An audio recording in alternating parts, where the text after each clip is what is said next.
In 2016, California wife and mother Sherry Papini disappeared for 22 days. When she was found, she told authorities a detailed account of being kidnapped and tortured. Years later, in a stunning twist, Papini pled guilty to making false statements about what happened to her, setting off a media firestorm. Now, for the first time, Sherry Papini is telling her side of the story and revealing shocking new information. Sherry Papini, Caught in a Lie, an ID documentary event, Monday, May 26th at 9 on ID. Set your DVR.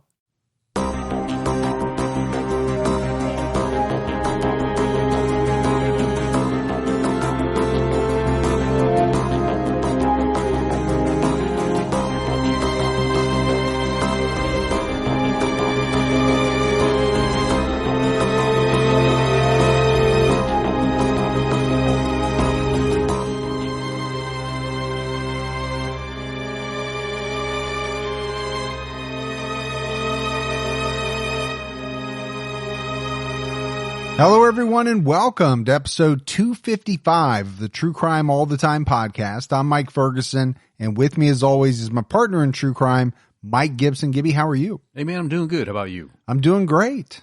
You and I just had a little bit of fun. We had you hooked up to a polygraph machine and asked you about 25 questions that we put out on Patreon. It was a good time. I showed my skills. Yeah, you did. Or lack of skills. And, you know, I bought this thing off Amazon and it was kind of a jokey type thing, but, you know, it was kind of accurate. Yeah. Scary how accurate it was. Right. You know, we had you hooked up like 3 different ways. And, so it was measuring some different things and it was pretty accurate. Let's go ahead and give our Patreon shout outs. We had Steve Cowles. Hey, Steve. Sam Crawley. What's going on, Sam? Chris Lucas. Hey, Chris. Madison Campbell. Appreciate that, Madison. Kristen LaCroix jumped out at her highest level. What's up, LaCroix? Sandra Brown jumped out at her highest level. Hey, Sandra. Stacy Cross. Hey, appreciate that, Stacy. Postal Bunny. What up, Postal Bunny? Darcy Rodriguez. Hey, Darcy. Scott McNeese. Hey, Scott. Master Bootin. Well, you gotta be a master bootin'. Karina Venter. Hey, Karina. Matthew Goodman. What's up, Matthew? Alex Gendrich. What are you up to, Gingrich? Patty. Hey, Patty. Deidre Marlar. Hey, Marlar. Jumped out at her highest level. Karen Spone. Hey, Karen. Lisa Kemp jumped out at her highest level. Appreciate that, Lisa. Mary Reno jumped out at her highest level. Man, thank you, Mary. We had Carol Cocoraccio. Ooh, Cocoraccio. That's fun to say. It is one of my new favorites. And last but not least, Wendy Meisenbach. Well, appreciate that, Meisenbach. And then if we go back into the vault, Gibbs. How far are we going back? I say let's go as far back as we can. This week we selected Michelle Hamilton. Well, thank you, Michelle. So we appreciate the long-term support, the new support, all of that. We had some PayPal donations from Judy Larson. Hey, thanks, Judy. And Brenda Olson. Oh, awesome. Thanks, Brenda. So thanks to you as well. Gibbs, right now on True Crime All the Time Unsolved, we have a good episode out. It's one that hits very close to home. It does. It's the unsolved murder of Dayton police officer Kevin Brame. Yeah, that's a really interesting case. You got an officer that's off duty. He's outside of his estranged wife's house, and somebody comes up behind him and shoots him in the back of his head with a shotgun. So we'll get into all the details and the who's and the whys and the whats. All right, buddy, are you ready to get into this episode of True Crime All the Time? Man, I'm set. We're talking about DeeDee Moore and the murder of lottery winner Abraham Shakespeare. How many people, Gibbs, you think listening dream about winning the lottery? Man, I think a lot of people do, but I definitely believe here in the last month or so with that Mega Millions and that Powerball being really high like they were, I think a lot of people were dreaming. To be honest with you, I've not played the lottery as much since COVID. Yeah. Because I just have not been, I guess, going inside the gas stations as much as I used to. But I throughout my adult life, have played the lottery from time to time. And it goes the same way every time. When I buy a ticket, especially for those big jackpots, sometimes I'll lie awake at night in the bed, just kind of dreaming or, thinking, because I'm not asleep, but thinking about what would I really do? How much would you give Gibby? That's an easy question. Don't answer. What would I buy? Where would I live? And I'm sure there are millions of people who have all of those same types of thoughts and questions. I think probably what is universal, though, when people are thinking about, being instant multi-millionaires overnight, is they're usually thinking about the positives. Oh, for sure. Right? I can pay off my house. I can buy a big mansion, a new house, new cars. I can go on vacation. What we don't think about, probably most of us, is the downside to having a bunch of money. Yeah. When Abraham Shakespeare won the lottery in 2006, a man with only a few dollars to his name turned into a millionaire overnight. And as I think happens to a lot of lottery winners, right? Friends come out of the woodwork. They did with him. They took advantage of his generous nature, and he lost almost everything. Florida businesswoman DeeDee Moore stepped in, offering to manage Abraham's remaining money and help him create a company to build his wealth.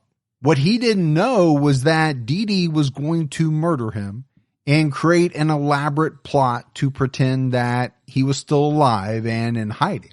DeeDee thought that she had the perfect plan to get away with murder, but Abraham's friend worked with the police to expose the truth. And it is kind of sad because this is not the only case where, people who have won a ton of money had their lives go south quickly. I mean, I think there's a TV show devoted to, or at least a documentary or something. I remember seeing it one time, to lottery winners whose family have tried to kill them. All kinds of bad stuff. Yeah, I actually think it might have been a series. I can't remember. Yeah, I think it was too. There was at least a couple shows out there about the aftermath of winning the lotto. Abraham Shakespeare was born April 24th, 1966, and he grew up in a working class community in Lake Wales, Florida. Abraham dropped out of school in the 7th grade and could barely read and write beyond really just the most basic level. As a teenager, he was in and out of homes for juvenile delinquents. In 2006, 41-year-old Abraham Shakespeare was working as a day laborer at various jobs. He had all kinds of different ones at different times. He was a sanitation worker, a dishwasher. He had a job where he helped unload trucks. Most of these jobs paid him somewhere around $7 or $8 an hour. Abraham didn't own a car, didn't have a driver's license, so I'm pretty sure he was limited on what type of jobs he could take anyway. Well, it does limit you, I think. He had a long history of petty crimes, such as loitering, driving without a license, theft, assault. He did hit somebody once and got an assault charge, but from what I understood, he wasn't considered to be a violent person. He also had a charge of failing to pay child support. He went to prison twice for burglaries, but obviously those are non-violent crimes. Still crimes. Still crimes. When he was released from his second prison stint in 1995, he moved in with his mother, Elizabeth Walker, who owned a house in Lakeland, Florida. So I think it's important, right, to talk about this individual. He had his issues. I don't think there's any doubt about that. He was struggling. He was also, in and out of prison, picked up for doing things he shouldn't have been doing. But now he's out. He's living with his mother. November 15th, 2006 was a pretty normal day for Abraham Shakespeare. He was assigned to ride with a truck driver named Michael Ford on an overnight food route to Miami, Florida. They made deliveries in Lakeland and Winter Haven before stopping at a mini mart in Frostproof. Michael asked Abraham if he wanted anything. Abraham asked him for a pair of quick picks, and he gave him $10. Apparently Gibbs, it was all the money that he had in his wallet. He said, I'm going to go for bust. I'm going for it, man. One of the sets of numbers that Abraham got was 6, 12, 13, 34, 42, and 52.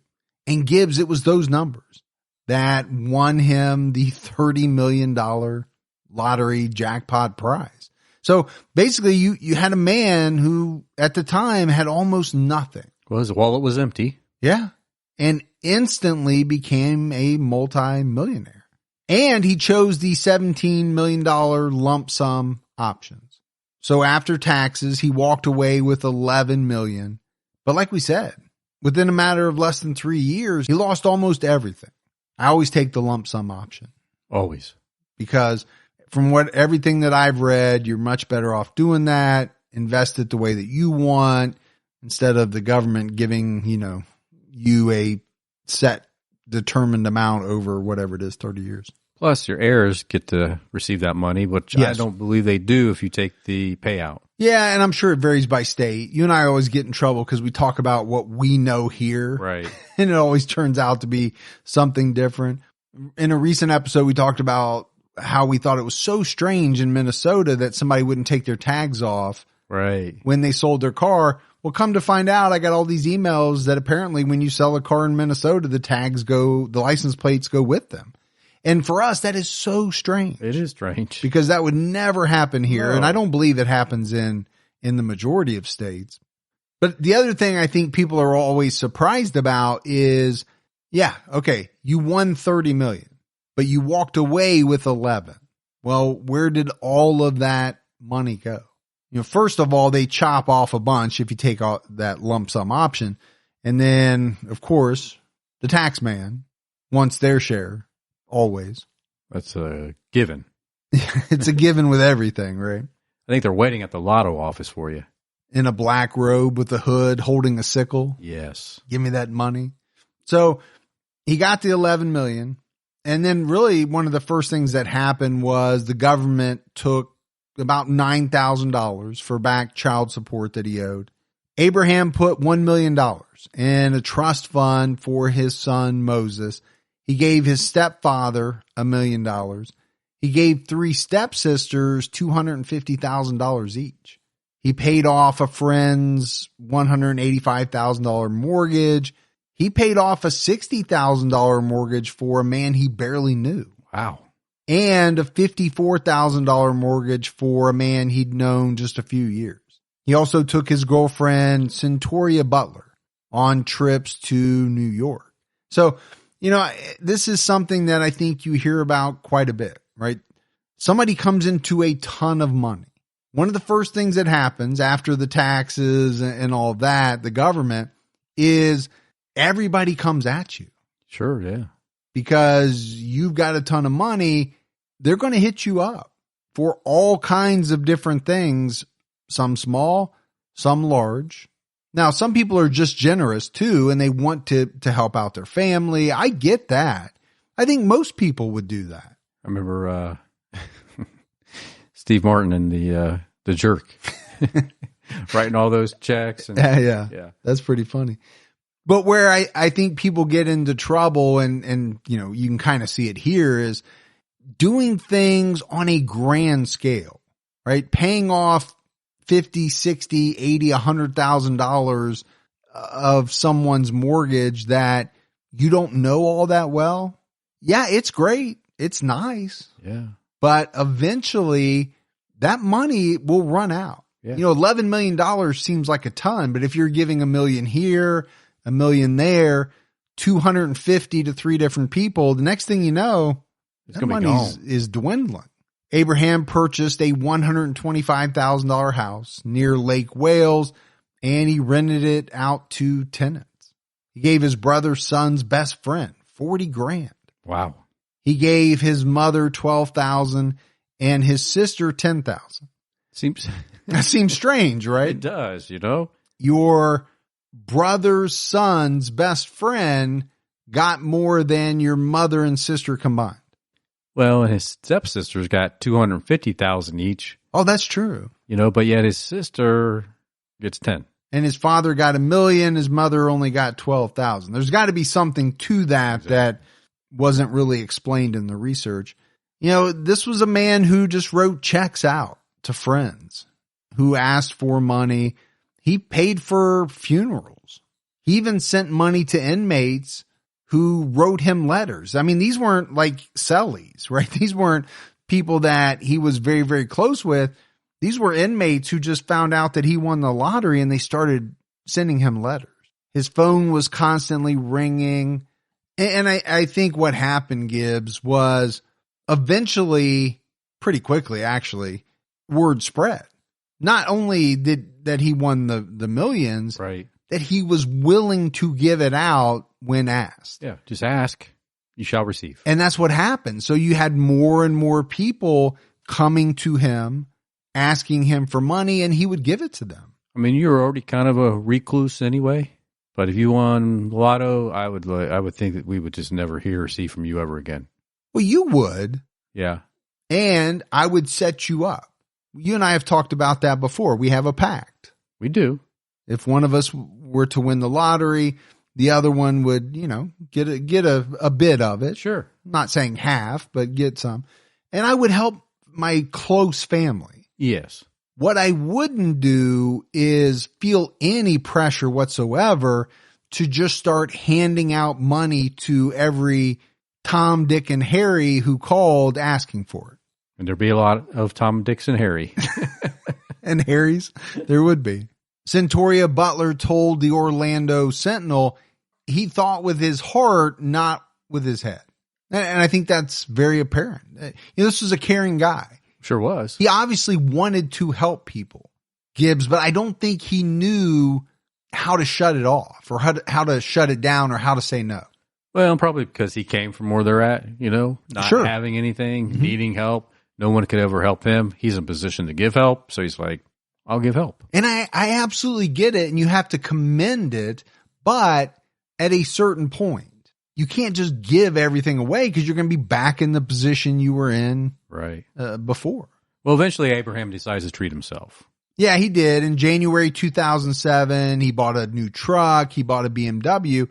He also bought a 6,500 square foot mansion in a gated community in Lakeland that cost $1.1 million. Well, that's how you treat yourself. It is. Get yourself a nice mansion, a BMW, and a truck. Well, and you and I talk about this from time to time, but for the most part, you're not really going to go wrong with real estate. That's kind of been universal throughout the years. Obviously, there are cycles and there are ups and downs, but for the most part, you're not throwing your money away. Exactly. Buy smart, you'll be okay. But just think about the money that we've talked about already. He only had $11 million. So $1 million here, $1 million for the house, $250,000 to his stepsisters. You can just see how the money is flowing so quickly. Before he won the lottery, one of Abraham's part-time jobs was cleaning up his friend Greg Smith's barbershop. All of a sudden, he stopped coming to work. Greg called to ask what was going on. Was he going to come in?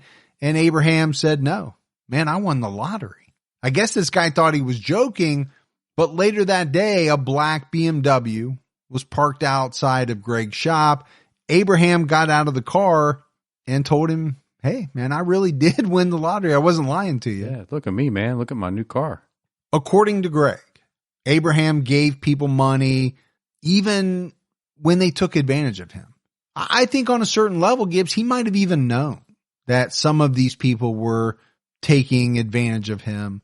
He gave Greg $63,000 after his mother's house went into default, but Greg refused to accept the money. But even that didn't stop Abraham.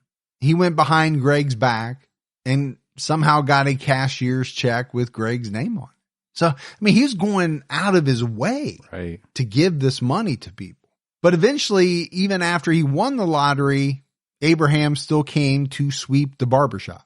He picked up spare change on the ground. According to True Crime Daily, he liked to tell his friends, I got millions of dollars, but pennies make dollars. Well, they do. You see me pick up pennies all the time when we're walking across a parking lot. I don't not pass it up. Well, no, but you're not a millionaire. No. So, but I still like money. I just don't like to spend it. That's true. I collect it. In April 2007, Abraham had to defend himself at a civil trial with his former coworker, Michael Ford. Ford accused him of stealing the winning lottery ticket, and he demanded the remainder of Abraham's money. So this Ford guy was the truck driver Right. The one in about the Yep. quick picks. Michael Lorado, Ford's attorney, said in court, "From my background investigation, Abraham was always kind of a transient type. If it wasn't for his criminal record, he kind of didn't exist." Arnold Levine, Ford's second attorney, said Abraham was an angry man whose gifts always came with strings attached. According to the Tampa Bay Times, Abraham said he never stole anything. He knows the truth. I know the truth. He said that he gave away so much money because the Bible states that it's better to give than to receive. And that's true. It does state that. And I think that's a pretty good philosophy. Take the religion out of it. I just think that's a pretty good philosophy. Yeah, it is. But you can't give everything you have away. I think, like with everything, right? The key is moderation. You like Twizzlers? I do. Okay, well, they should be eaten in moderation. I try. Not a whole bag a night like you sometimes do. Can't help it. Same way here. You end up with $11 million. Hey, be nice to people in moderation. Right. Don't give the whole 11 away, right off the bat. Dole it out in small amounts and do some good and all of that. Buy somebody some dinner every now and then. Instead of paying their mortgage off. Don't let allergy season slow you down. Get common allergy meds for as little as $15 with GoodRx. So you and your family, pets included, can stop allergy symptoms before they start. GoodRx is free and easy to use. Just search for your prescription on the website or the app, compare prices, and get a free coupon to show your pharmacist. Save at over 70,000 local pharmacies nationwide, including Walmart, Walgreens, CVS, Publix, Kroger, and many more. Check GoodRx before every trip to the pharmacy to save up to 80% on both brand and generic medications. And did you know GoodRx rewards you for saving money too? Join GoodRx Rewards today and earn points every time you use a coupon. Remember, GoodRx is not insurance, but works whether you have insurance or not. And it could be your insurance copay price. I've been using GoodRx for years, and I can't tell you how many times I have saved money even with my insurance. Stop allergies before they start and save big on allergy medications this season with GoodRx. Go to goodrx.com/TCAT. That's goodrx.com/TCATT. Once the temps start rising, I realized I was back in the same worn out rotation. Same tank, same shorts, same everything. So I gave my daily uniform an upgrade with Quince. Their pieces are easy, elevated, and somehow make me feel more put together without even trying. Like their 100% European linen shorts and dresses from $30. Luxe swimwear, Italian leather platform sandals, and so much more. The best part, everything with Quince is priced 50 to 80% less than what you'd find at similar brands. By working directly with top artisans and cutting out the middleman, Quince gives you luxury without the markup.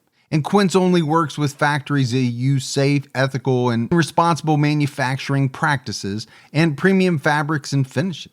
I'm getting ready to stock up on shorts for summer from Quince, and I know they're going to be amazing because everything I've ordered has been of the highest quality, and the prices are amazing. Treat your closet to a little summer glow up with Quince. Go to quince.com/TCAT for free shipping on your order and 365-day returns. That's QUINCE.com/TCATT to get free shipping and 365-day returns. Quince.com/TCAT. In October 2007, Abraham won the trial, but Ford appealed. Abraham's appellate attorney was a guy by the name of Jim Valenti. Jim recalled that the first time the two met, there were 10 people in the room. Valenti had no idea who any of them were. He thought it was very sad. By the time he met Abraham, actually how little money he had left. He told the Tampa Bay Times, "I'm not sure by whom, but I think he'd been taken advantage of. He was a man who was very weary. By the time he got to me, I wonder if Abraham wouldn't say he would like to go back to the day before he won that money." I think there's some truth behind that. No, I do too. I also think that's true for a lot of people. Take out the lottery. People who make a series of mistakes that ultimately kind of avalanche down on them Well, would they like to go back and have a do-over? Sure. Yeah. After the trial, Abraham told reporters, I really would like my old life back where I could walk the streets like a normal person without people coming up asking for money. And I think the one thing we haven't talked about, Gibbs, is, we mentioned he didn't make it past the 7th grade. What kind of financial skills, financial literacy, right, life skills, money management skills did Abraham Shakespeare have? My thought is it was very, very limited. There's a really good documentary. It's called Broke. I think it might be one of those ESPN 30 for 30s, but it basically details out these very famous athletes who, over the course of their career made 20, 40, and sometimes hundreds of millions of dollars. And because they just didn't understand how to manage it, they lost it all. I know there was one guy lost $140 million. How do you lose $140 million? Now, if you've got a 40-person entourage and you're paying for them every night and popping champagne and doing some cars, yeah, like that. Yep. That's how it happened. It goes quick. It was in 2008 that Abraham met Doris DeeDee Moore. DeeDee owned American Medical Professionals, a medical staffing outfit in Plant City, Florida. In November of that year, DeeDee attended an annual small business conference in Kissimmee. There, she met a woman named Barbara Jackson, who was the realtor who sold Abraham his house. Barbara told DeeDee how Abraham changed her views on money. DeeDee told Barbara she was a writer and that she wanted to do a story on Abraham. So Barbara set up a meeting, and the three of them got together in Lakeland in late 2008. One of the things that I found interesting, Gibbs, is that DeeDee was in a wheelchair when she met Barbara. There's a ton of different articles that talk about this, but once they got to the meeting, she was no longer in a wheelchair. She was walking. And apparently she told Barbara that she had healed herself through something called scuba therapy. Scuba therapy. It sounds like a very interesting therapeutic process. Somehow involving scuba. Yes. But the thing is, only about 2 weeks had passed between the time that these two met at the conference and this meeting. So, Barbara wondered if DeeDee had faked being in a wheelchair. Now, DeeDee had a criminal record. She had behaved strangely in the past. In 2001, she drove her brand new Lincoln Navigator into a garage in Pasco County. So not a cheap ride. No, those Lincoln Navigators are pretty pricey. They are. But she got an accomplice to tie her up, take her to Wimauma, and throw her in a ditch. And then when a passerby stopped to help her, she told that person that she was raped at gunpoint by 3 Hispanic men and that those men stole her car. Well, it turned out that DeeDee created this plot. She created the story because she still owed $46,000 on her car and she wanted an insurance payout. Well, her little plan did not work. It didn't. She was convicted of insurance fraud and falsely reporting a crime. For that, she received a sentence of 1 year probation. That's really crappy, though. Number one, to say that something didn't happen, you've got the police out looking for 3 Hispanic men. Right. But really to say that you were raped and to lie about that, that really upsets me for all the women who have actually gone through that. Sure, yeah. I think it's kind of deplorable. It really is. I'm actually watching this show on Netflix called Made. I don't know if you've seen the previews for it. It's really kind of upsetting me, to be honest with you. It's about a young woman with a baby, trying to escape an abusive relationship. Trying to get ahead in life and away from the bad stuff. It's upsetting me from the standpoint of how little the system is helping her. I'm very early on into it, but I'm not surprised to hear that. No, you and I have talked to many people who have echoed those same sentiments. I just think that's horrible because that is such a brutal crime. Right. For a woman to, use that in an insurance fraud scheme. It's just nasty. Now, we don't know a whole lot about this first meeting between DeeDee and Abraham, but we do know what happened afterwards. On January 9th, 2009, DeeDee's company purchased all of Abraham's real estate and other assets. On February 9th, DeeDee became the primary manager of Abraham Shakespeare LLC. She took over basically all of his affairs, bought out the debts that people owed him, about $600,000. On February 13th, DeeDee divorced her husband of 17 years. So this is a lot going on in about a month's time. Yeah, very busy. She sent herself on a vacation. She also paid herself $1 million. Because why not? Sure. Now, what she claimed was that it was a gift from Abraham. She purchased a Hummer, a Corvette, and a truck. Because, you need to have 3 vehicles. Well, and you need a Hummer, a Corvette, and a truck. Because you really got to span the gamut of different types of vehicles. By spring of 2009, DeeDee was living in Abraham's home. This is the one we talked about, the $1.1 million mansion. In May of that year, she had a new boyfriend whose name was Shar Krasnicki, and he purchased a home in Plant City, Florida. He leased part of it to a law office, and as part of his renovations, he installed a large concrete slab behind the home. So a lot going on in about the first 3 months of 2009. Absolutely. Abraham's last appeal for the lawsuit with Michael Ford was scheduled for May 27, 2009, but he never showed up. And it was around this time that Abraham's friends and family realized that they hadn't actually seen him since April. So the concern's starting to set in. Sure. They went to question DeeDee, who said that Abraham was escaping the constant pressure of people asking him for money. But she told different people different stories.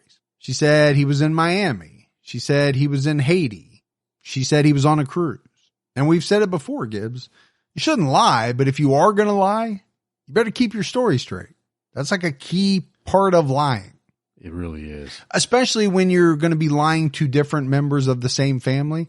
Do you think these people are not going to be talking to each other? Yeah. Being consistent in your communication would be very important. Yeah. Yeah, she just wasn't. DeeDee spoke to the Ledger, a Lakeland newspaper, in the summer of 2009. She said she helped Abraham disappear because that's what he wanted. She said he had a life of drama because of the money. She told the Ledger he intentionally did not want to be found. He didn't care what it took to get away. Well, it's always easy to tell somebody that a person decided to disappear because they needed this or that. How are you ever going to verify that? If they're disappearing because they want to disappear, according to the person telling you, there's no way to verify that. Well, and obviously we're going to come to find out that this is not the truth, but you're absolutely right.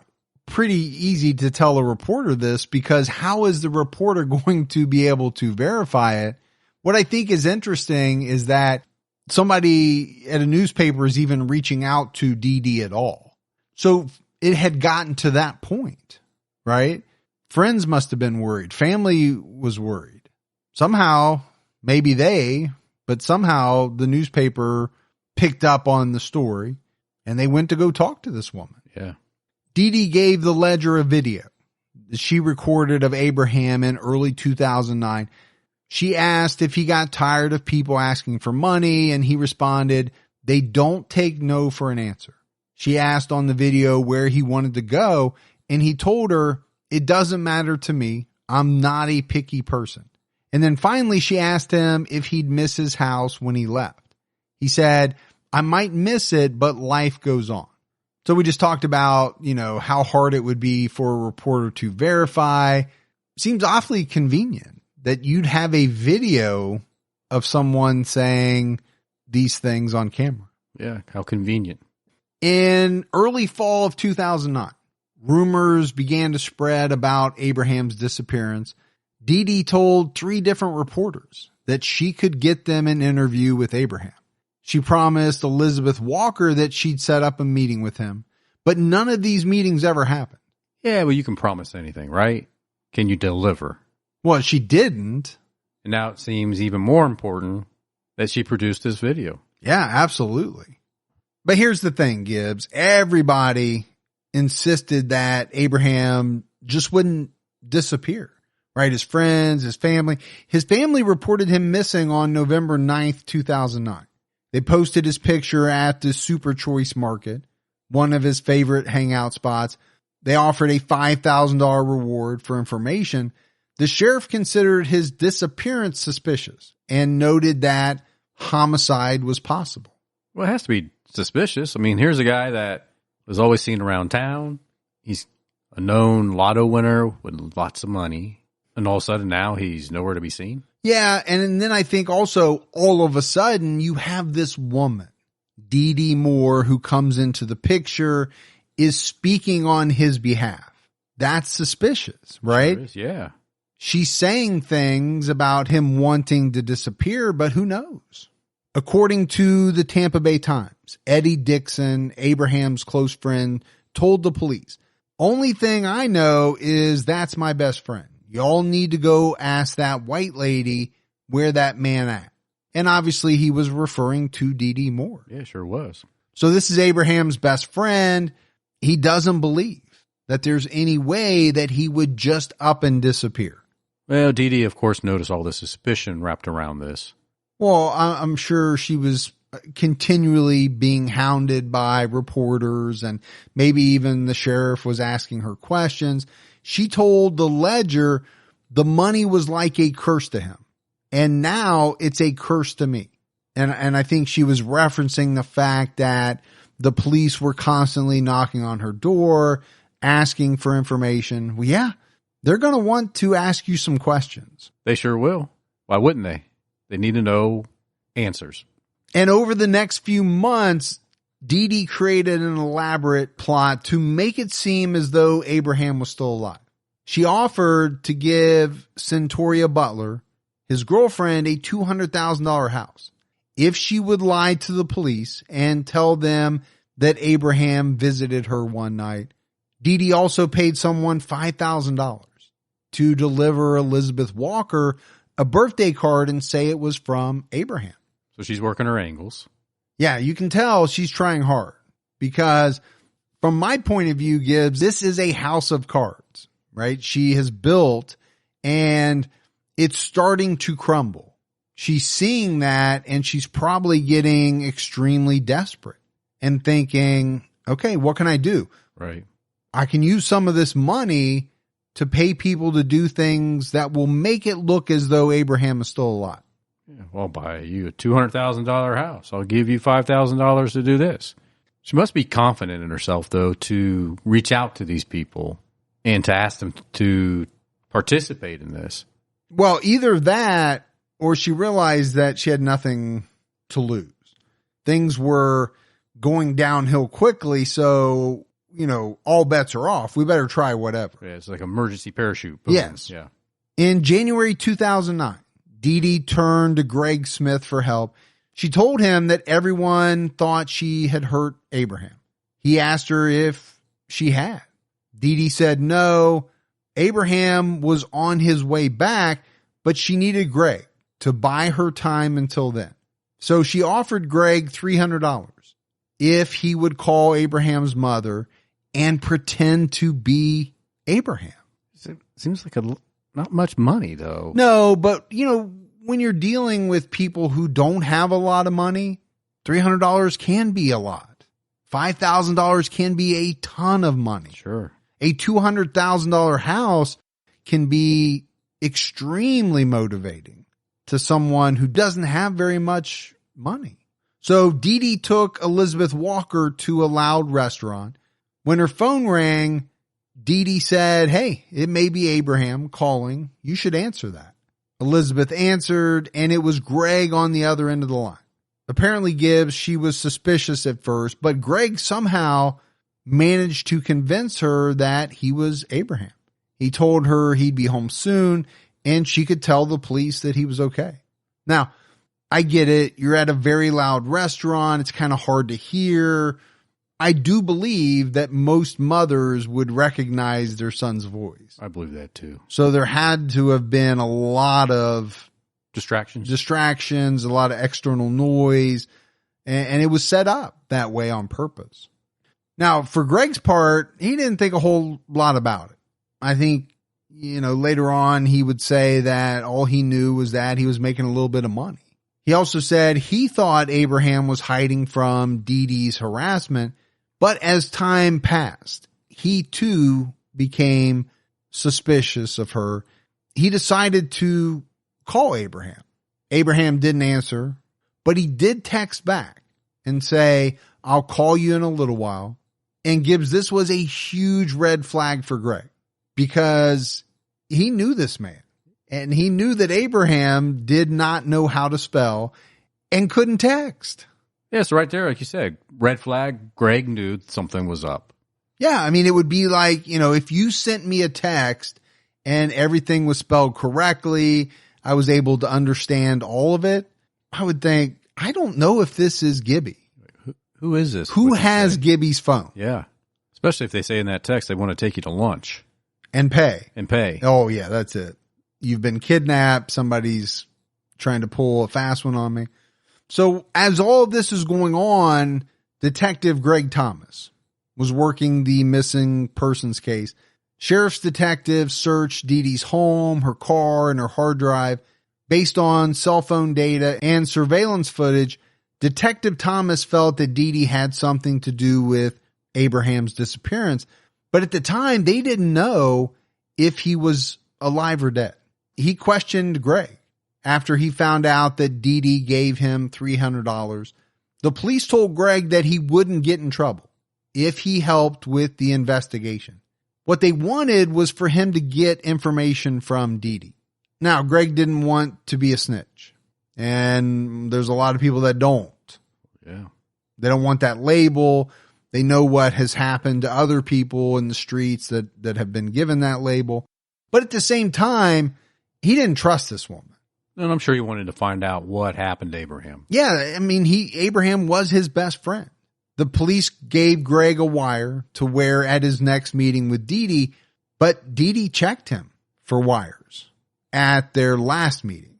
The police, they wanted Greg to do things a certain way, right? They had a protocol they wanted him to follow, but he wanted to do things his way. He told them, "Hey, I'm from the streets. I know how to do this. Basically, just get on my way.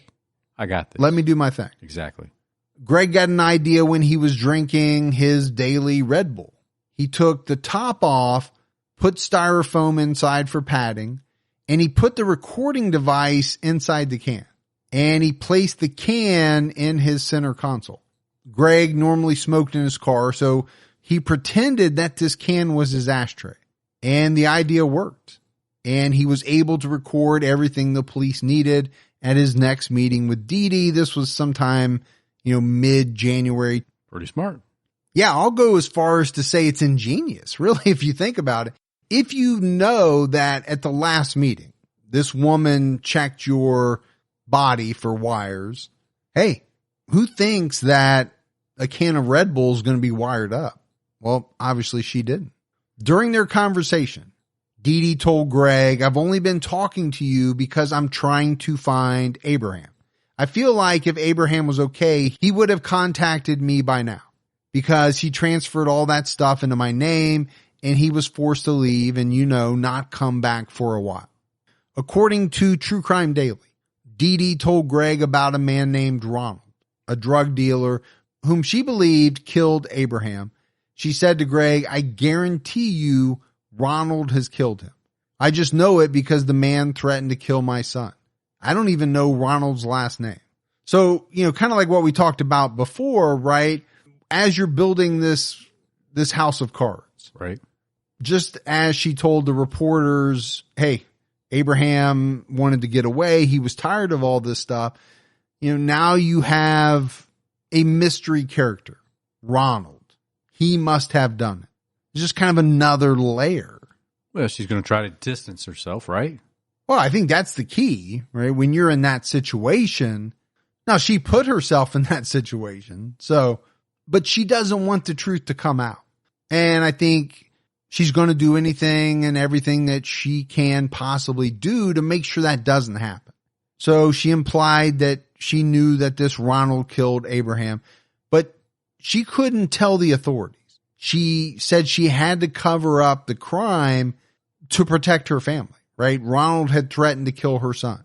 So police told Greg that he needed to try to get the murder weapon from DeeDee and to get her to tell him where Abraham's body was buried. And to try to do this, the police decided to bring in an undercover officer to play the role of a man who was about ready to serve a lengthy prison sentence. What they hoped was that DeeDee would ask this man to move the body, and then once he was in prison, confess to the murder. Greg was present. He recorded the meeting. He acted as the middleman, saying to DeeDee that he knew someone who could help. So, this is pretty smart, Gibbs, on the part of police. Somebody had to think this up, because if you needed somebody to move a body, if you needed somebody to take the rap for something that you had done, well, who better than a person who is getting ready to serve, let's say, a life sentence? Right. What are they going to get? Another life sentence? And maybe they get a bunch of money for their family. So you could see how maybe someone like DeeDee could buy that. Well, sure. Yeah. You do a favor for me, I'm going to do a big favor for your family.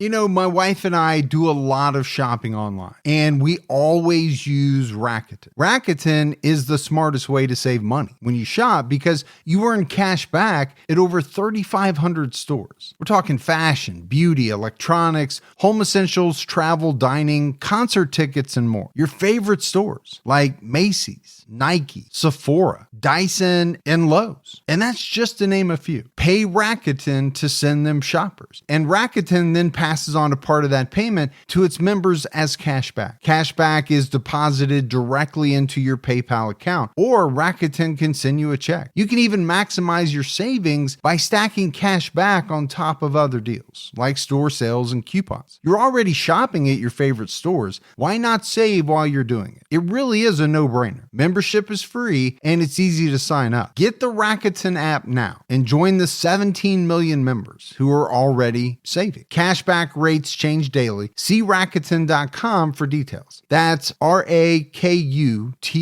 Your cash back really adds up. Hey folks, see if you've ever had this problem. You're trying to eat a little healthier, but you're in the grocery store aisle, you're looking at packaging, nutrition labels, and they're so confusing, you don't know what's good for you and what's not.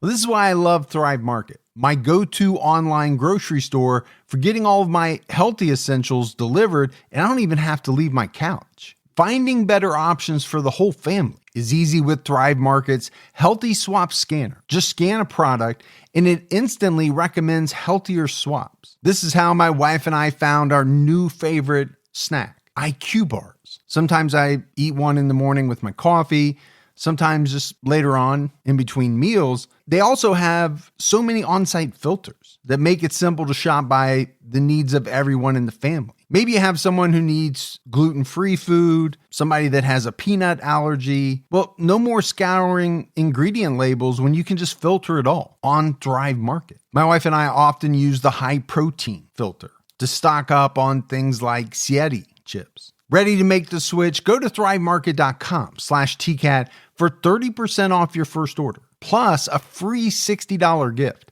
That's THRIVE market.com/TCATT, thrivemarket.com/TCAT. So DeeDee met with this undercover officer, and the agreement that was made was that DeeDee would pay his family $50,000 after he went to jail and confessed to the murder. He mentioned that he'd need evidence to convince the investigators that he had killed Abraham.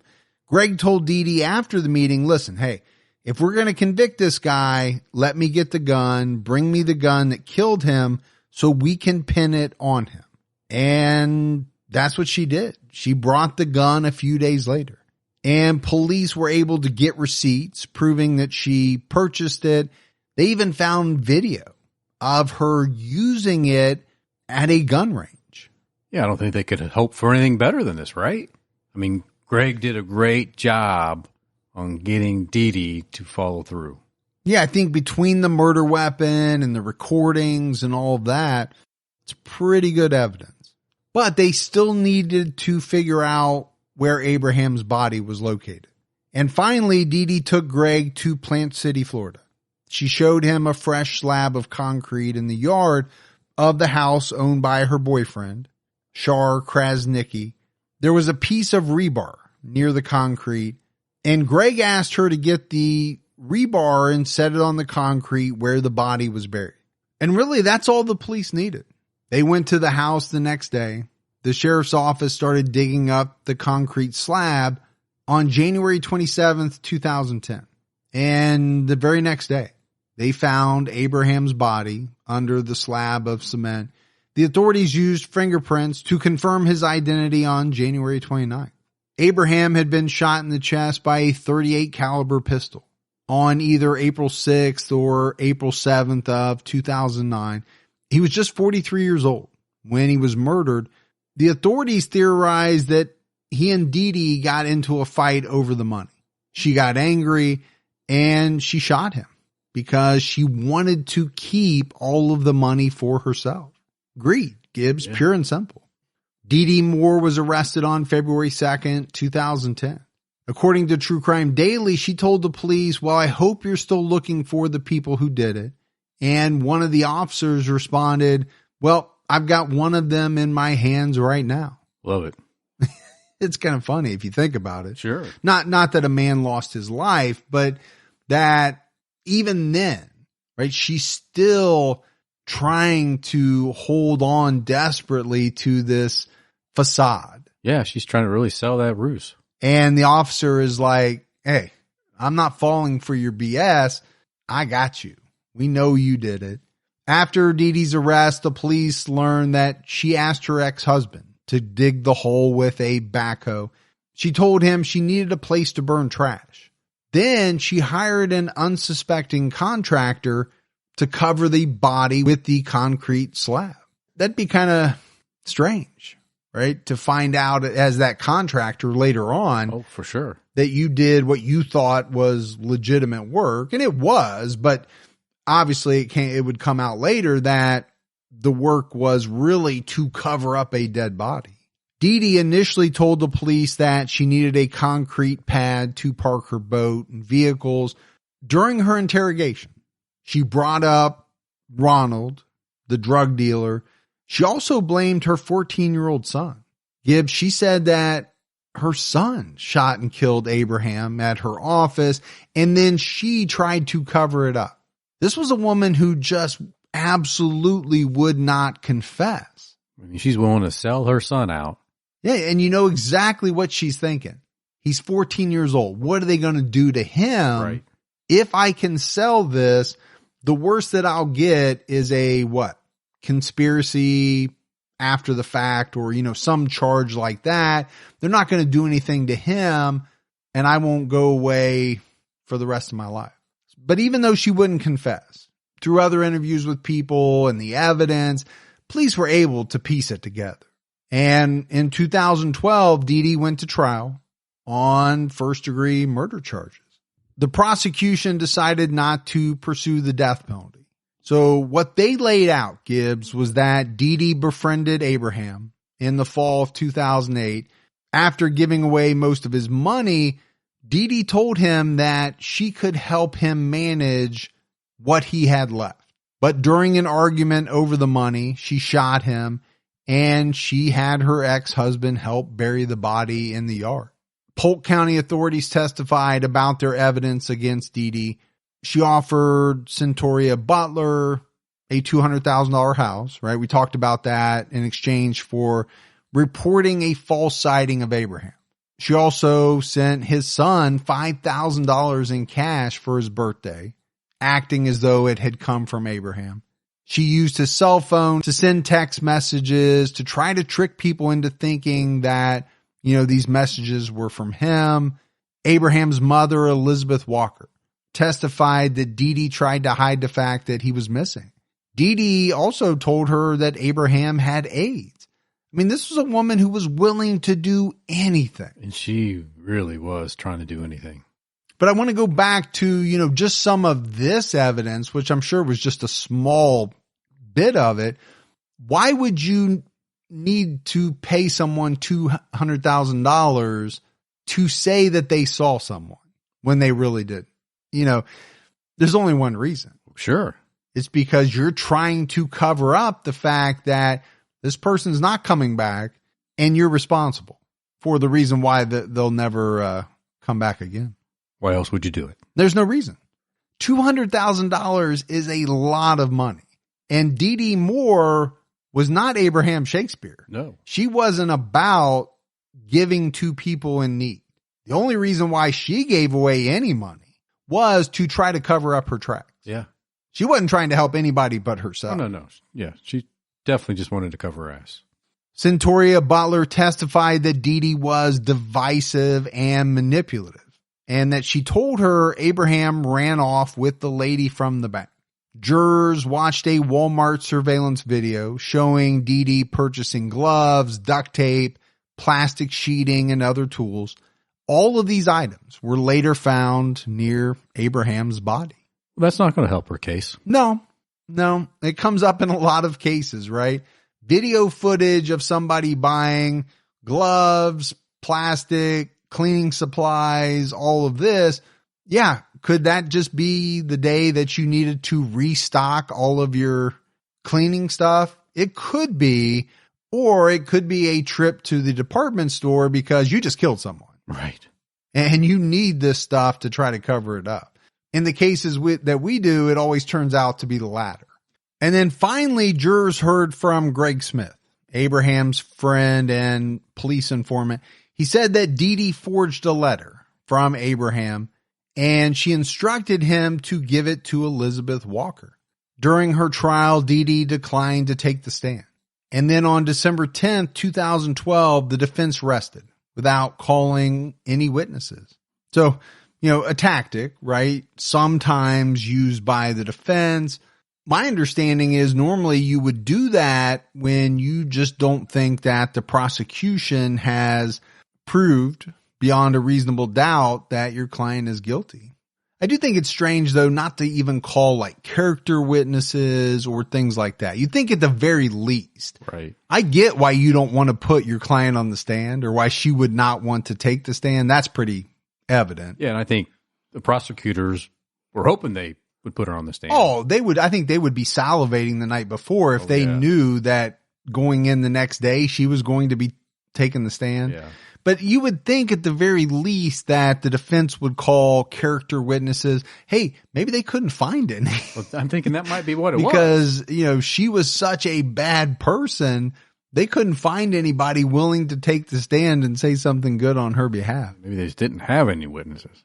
On December 10th, 2012, DeeDee Moore was found guilty of first-degree murder and possessing and discharging a firearm resulting in death.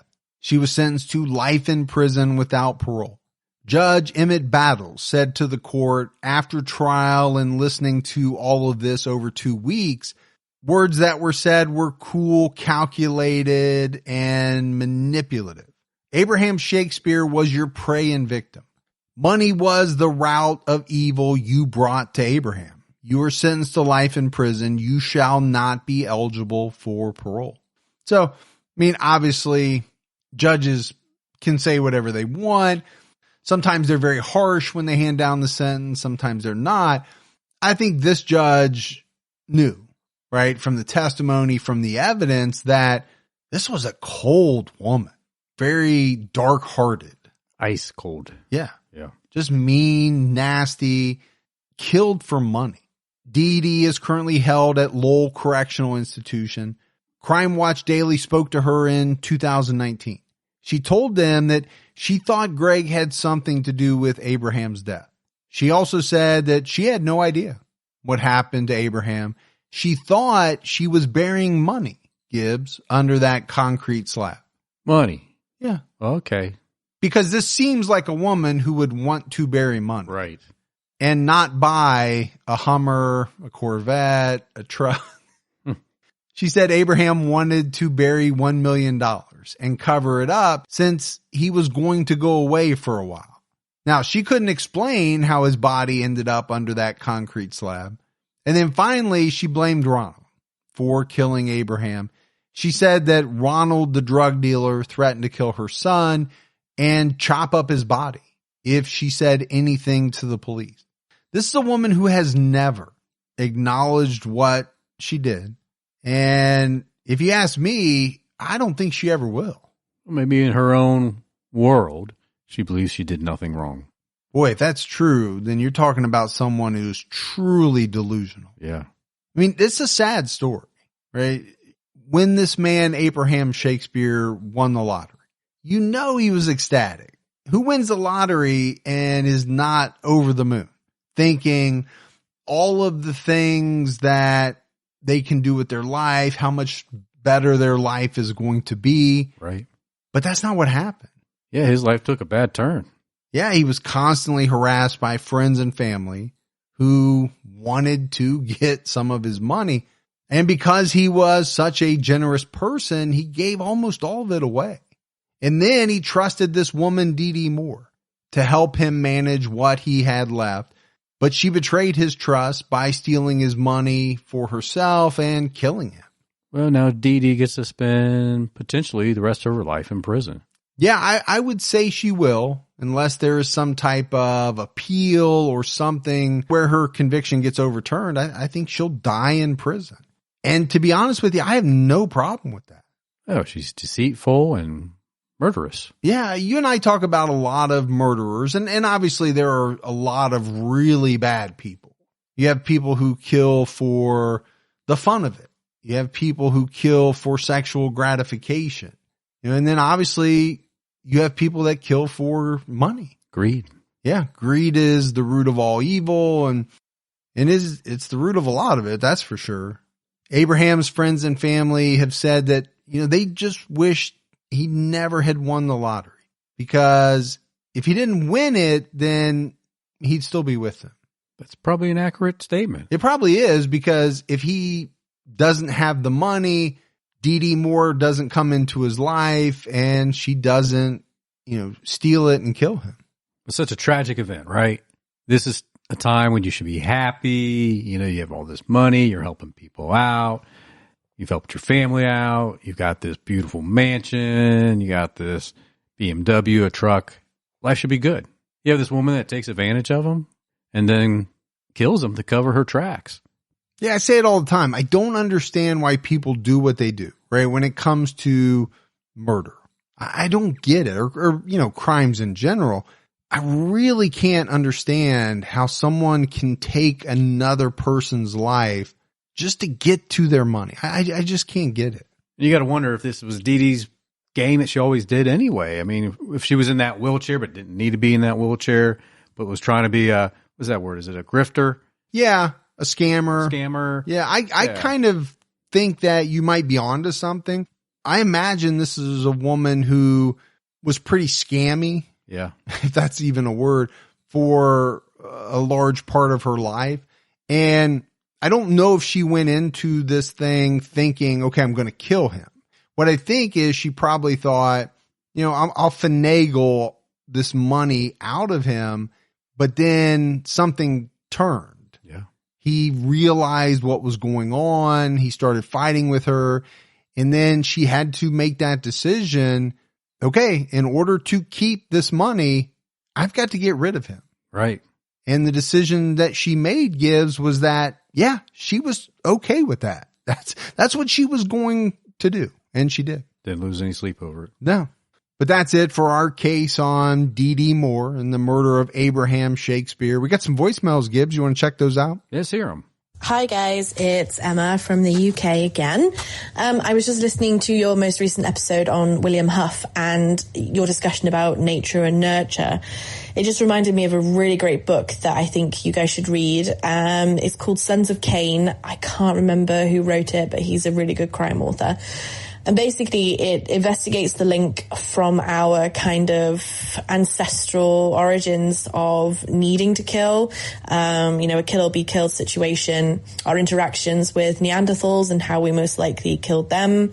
It's really, really fascinating. And it talks about that kind of leftover part of our brain that is triggered in some people, and how you get that unique mixture of upbringing and genetics, because basically what he's saying is that it's inside all of us. So really, really fascinating book. Highly recommend. Hope you guys are well. Keep yourself safe and keep your own time ticking. Bye, guys. Oh, great voicemail. And it sounds like a book that I would really enjoy. Sounds like a book that I would like to skim myself. Depending on how many pictures are in it. When you say skim, you mean just flip the pages until you get to the end? Exactly. Yeah. Well, you are a speed reader. I am a speed reader. I do that Z thing, That's how Z? You mean like what you're doing with your finger? You make a Z with your finger? Yeah. As you go across the pages? Yeah, and you pick up those words that are within the Z only. Okay. I got you. It basically summarizes it for you. It's close enough. Yeah. You get the gist. Exactly. Right? Hey, y'all. This is Sherry. First time calling and leaving you a voicemail. I've been listening to you for a couple of years now, and I wanted to give you a case. I am also from Ohio. This happened very close to where I live. It was June 15th, 2007 in Lake Township, Stark County, Ohio. The murder of Jessie Marie Davis. She was almost a full-term pregnant woman, and Bobby Cutts Jr. was convicted of her murder. So anyway, just look into that. I love you guys. I would say I'm not any team one way or the other, so I guess I'm a TCAT team. And you guys take care and keep your own time ticking. Bye-bye. TCAT team. Team TCAT. So that voicemail was a lot longer. She gave a lot more details about the case, but I had to shorten it because it was super, super long. But it does sound like a fascinating case that we need to make sure we have on the list. And I will do that. Thank you. Hey, Mike and Gibby. Just wanted to call and let you folks know that I've been listening for many years at this point, and I really respect the way that you treat the prosecutors when they're giving off their sentences.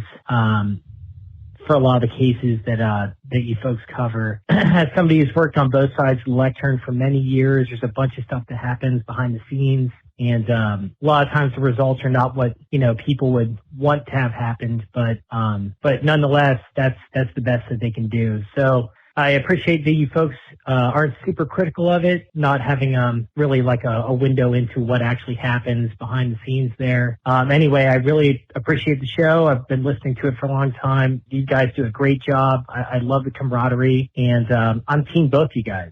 So anyway, keep your head on the swivel. That's a point of conversation we have a lot. It is, because sometimes we're flabbergasted, for the lack of a better word, about why this sentence or that sentence. Sometimes we think they're low. Sometimes we agree with them. But as with a lot of people involved in the system, we try not to be too critical because, we're not there. We don't know all of the ins and outs and the limitations and everything that goes on. It doesn't keep us from saying, wow, that seems awful low. I'm surprised that it was that low, or things like that. But we're also very aware that there are deals made behind the door between the defense team, prosecutor, and whoever's sitting on the judge. Whoever's sitting on the judge. Is that what you're going with? Whoever is sitting over the trial. Okay, we'll just leave it at that. Yeah.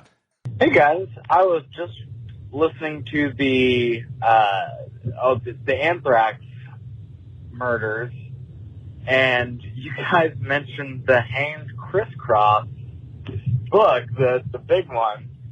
I actually work for the local county government doing code enforcement and things like that, and we have stacks and stacks of these things, and we use them fairly often to try to verify addresses and where people are. So they are still a thing, and we still use them. So there you go. Maybe he got cut off there at the end, but I definitely wanted to play it because that's something that you've talked about. I still don't exactly know what it is, but apparently it is a real thing and is still being used in government, which is surprising with all the technology that we have that those would still need to be used. Because I remember towards the end of me being in real estate, I know that they switched over to like a CD form, but it was still nice to go to the book because the book was quick and easy and sure. I can't believe you've never seen one of those. They were so cool back in the day, man. No. It listed everybody. No, I'm very rarely trying to find people, so That's true. That's very true. I'm trying to get away from people. Yeah. No. If anything, you would have went in and found your name and tore that page out. Exactly, so that other people couldn't find me. We did have one thing in the mailbag, and it came from fitness trainer Alita Farlano. Gibbs, she sent us a ton of this drink mix called Bolero. I'd never heard of it, but it's amazing. My whole family is into it. It's basically little packets of powder that you mix in water. Yeah, when I used to train with Arnold, we used to do that. You and Arnold used to use the Bolero? Yeah, quite a bit, yeah. I bet. That's how you got so buff. Exactly. But we appreciate it, and my family loves it, so I'm sure we're going to be buying some more of it. But that's it, Gibbs, for another episode of True Crime All the Time. So for Mike and Gibby, stay safe and keep your own time ticking.